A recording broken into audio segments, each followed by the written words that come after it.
What's going on, everyone? Welcome back to this edition of our 2025 MLB Outlooks. For this episode, we are going to be looking at the Cleveland Guardians. Last season, the Guardians finished 92-69, first place in the AL Central. And honestly, I don't know if they're going to finish that good this year. I think they'll still be in the running for first place, but I think they are probably going to be in the 80-win range. I don't know. Some things just seem off about this team, so let's get into it. So to start with the free agents, they lost and brought back. They lost out on Matthew Boyd, one of their starters, 2 years, $29 million to the Cubs. They brought back Shane Bieber, who had Tommy John last year, 2 years, $26 million. They brought back catcher Austin Hedges to be their backup, 1 year, $4 million. They lost out on starting pitcher Alex Cobb, 1 year, $15 million to the Detroit Tigers. They lost out on Carlos Carrasco, another starter who got a minor league deal with the New York Yankees. Scott Barlow, a reliever, goes to the Reds, 1 year, $2.5 million. James Karinchak goes to the White Sox on a minor league deal. Noah Syndergaard, still out there. He probably will not be back. Now let's go into their starting lineup because some of it seems a little off from last year. So here we see the Cleveland Guardians projected lineup. So right now it's Steven Kwan batting leadoff, Kyle Manzardo, who has less than a year of service time, Jose Ramirez, an MVP candidate every single year, Carlos Santana, who they brought back to replace Josh Naylor, who they took out of their lineup and traded to Arizona, Lane Thomas, who they traded for at last year's trade deadline from Washington, Will Brennan, Juan Brito, Bo Naylor, the brother of Josh Naylor, and Brian Rocchio. Now, here's the thing with this lineup that I don't like. I don't like that they took out Josh Naylor already. They had another year with him. Maybe you could have flipped him at the deadline for more than what they got out of him. But honestly, I could have maybe tried to sign him if you're the Cleveland Guardians. Try to make something happen. You were able to extend a Jose Ramirez. Why not try with a Josh Naylor? Because there went a lot of power out of your lineup. He provided all the pop with Jose Ramirez. So who's going to hit the home runs with Ramirez? Is it going to be a Carlos Santana? Is it going to be a Jahanski Noel off your bench, who is projected a 100 WRC and a .5 WAR down here on the bench? He's not projected to be a starter, so it's going to be interesting to see where they get that power. I think Lane Thomas can do better than what he did last year. I felt like last year with the Nationals and the Guardians was kind of down from what people thought. I think he's going to have a bounce back year this year, 2.2 projected WAR. The biggest guy, however, is Jose Ramirez, projected a 5.7 WAR, 672 plate appearances, WRC plus 134, and OPS almost to 900 at 844, a walk rate of 9.5%, and a strikeout rate, which I love this, 12.1%. And speaking of strikeout rates, Steven Kwan projected strikeout rate is 9.8% of the time.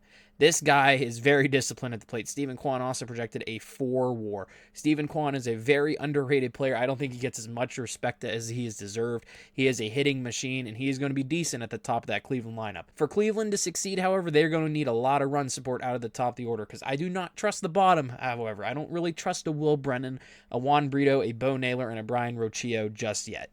Now let's get into their rotation. So looking at the 5-man rotation so far for the Cleveland Guardians is Tanner Bybee, Ben Lively, Gavin Williams, Luis L. Ortiz, who they traded Spencer Horwitz for from the Pittsburgh Pirates, and Tristan McKenzie. When I look at this rotation, honestly, it's not really that appealing. Honestly, which kind of is weird for the Cleveland Guardians. The best guy projected is Tanner Bybee at 2.6 WAR, 3.68 projected ERA. They traded for Luis L. Ortiz from the Pittsburgh Pirates. He's projected a .9 WAR, 4.29 ERA.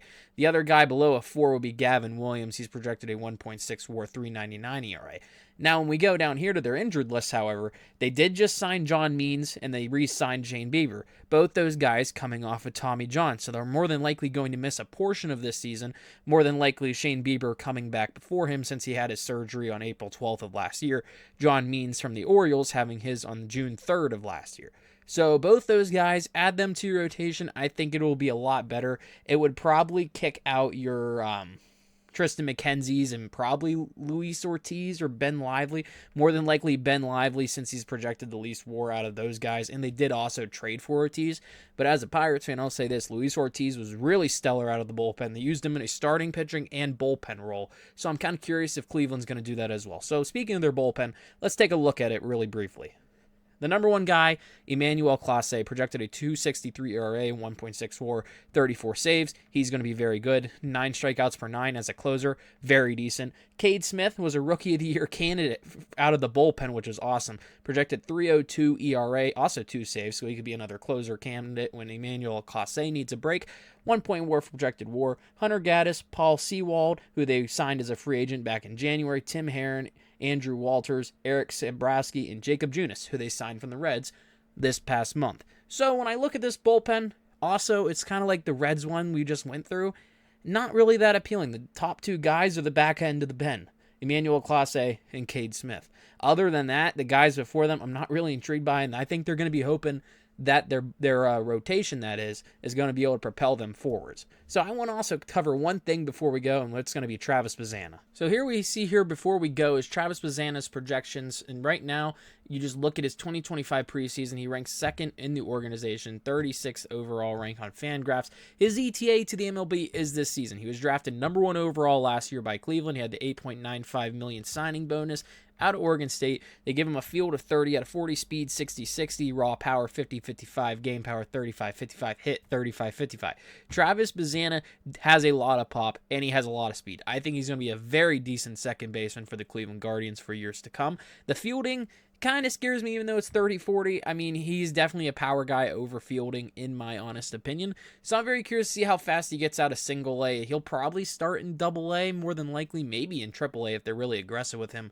But his projection is to make it to the MLB this season, so it's going to be cool if that happens. Thank you all for watching this edition of our MLBaholics for the 2025 MLB season. This episode was the Cleveland Guardians. You can catch all the other previous episodes in the playlist on your screen right now.